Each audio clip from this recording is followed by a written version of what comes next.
श्री शिव महापुराण 15वां अध्याय कैलाश और वैकुंठ आदि की उत्पत्ति आदि वर्णन। नारद जी बोले, हे सुरश्रेष्ठ ब्रह्मा जी, आपने हमको जो अद्भुत और परम पवित्र कथा सुनाई है इसके लिए आपको धन्यवाद है। अब इसके अनंतर और भी जो चरित्र और सृष्टि का प्रकार है वह सब सुनाने की कृपा कीजिए। सूत जी बोले, यह तो आपने अच्छी बात पूछी है। इसके पश्चात जो कुछ हुआ और जैसा मैंने सुना है ऐसा आपसे कहता हूँ। ब्रह्मा जी बोले, जब सनातन शिव जी अंतर ध्यान हो गए तब मैं और विष्णु जी अत्यंत सुख को प्राप्त हुए। फिर मैंने हंस का और विष्णु जी ने बराह का रूप धारण कर सृष्टि के लिए लोगों के रचने का विचार किया। इस पर नारद जी ने पूछा कि आप दोनों ने अन्य रूपों को छोड़कर हंस और बराह का रूप क्यों धारण किया, इसका क्या कारण था। सूत जी कहते हैं कि तब शिव जी के चरण कमलों का स्मरण कर ब्रह्मा जी बोले, हंस की ऊपर जाने की गति निश्चल होती है और तत्व अतत्व के विभाग में उसे क्षीर नीर जैसा ज्ञान करने की बुद्धि होती है। हंस ज्ञान और अज्ञान के तत्व का निर्णय करने में समर्थ है। इसी कारण मुझे ब्रह्मा ने हंस का रूप धारण किया और बराह की गति नीचे जाने में निश्चल होती है। इसी कारण विष्णु जी ने बनचारी बराह का रूप धारण किया। इस रूप द्वारा विष्णु जी ने भव कल्प रचना चाहा। उसी दिन से यह बराह कल्प कहलाया। हे नारद, तुम्हारे एक प्रश्न का उत्तर हो चुका। अब सृष्टि की रचना विधि को सुनो। जब शिव जी अंतर ध्यान हो गए तब मैं शिव जी को नमस्कार कर विष्णु जी के ज्ञान को प्राप्त हुआ। मेरा मन सृष्टि करने में लग गया। फिर उपदेश कर विष्णु जी भी अंतर ध्यान हो गए। ब्रह्मांड से बाहर निकल वैकुंठ में गए। तब जो मैंने सृष्टि की कामना से शिव और विष्णु का स्मरण कर पहले जल का निर्माण किया था, उस जल में एक अंजलि जल डालकर 24 तत्वों वाला एक अंड प्रकट किया, जो फिर विराट हो गया। उसके विराट होने से मुझे बड़ा संशय हुआ और उसके लिए मैंने 12 वर्ष का एक कठिन तप किया। इस तप में मैंने केवल विष्णु जी का ध्यान किया। तब श्री विष्णु जी प्रकट होकर मेरे अंगों को स्पर्श करते हुए बोले कि हे ब्रह्मांड, मैं तुम पर प्रसन्न हूँ। शिव जी के प्रसाद से मेरे लिए कुछ भी आदेश नहीं है। जो चाहो मुझसे वर मांगो। मैंने कहा, शिव जी ने मुझे आपके ही आश्रित किया है और उन्होंने जो कहा है वही मांगता हूँ।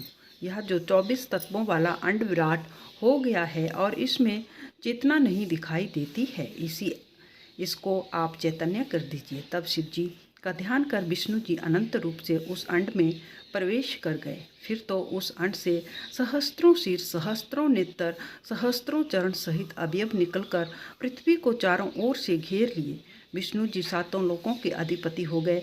शिव जी ने उन्हें अपने कैलाश के ऊपर स्थान दिया। कैलाश वह स्थान है जिसका कभी भी नाश नहीं होता। सुंतरा में सृष्टि रचने लगा। तब अब पहले पाप की सृष्टि उत्पन्न हुई जिसमें अविद्या और तम की प्रधानता थी। उसमें मैंने स्थावरों की रचना की। फिर मैं मुख्य सृष्टि की रचना के लिए शिव जी का ध्यान करने लगा। तब तिरछे चलने वाले जीव प्रकट हुए। इनसे भी मुझे संतोष न हुआ। तब मैंने सात्विकी देवताओं की सृष्टि की, परंतु इससे भी कार्य साधन नहीं हुआ। अतः मैंने शिव जी की आज्ञा से रजोगुण वाले मनुष्यों की सृष्टि की।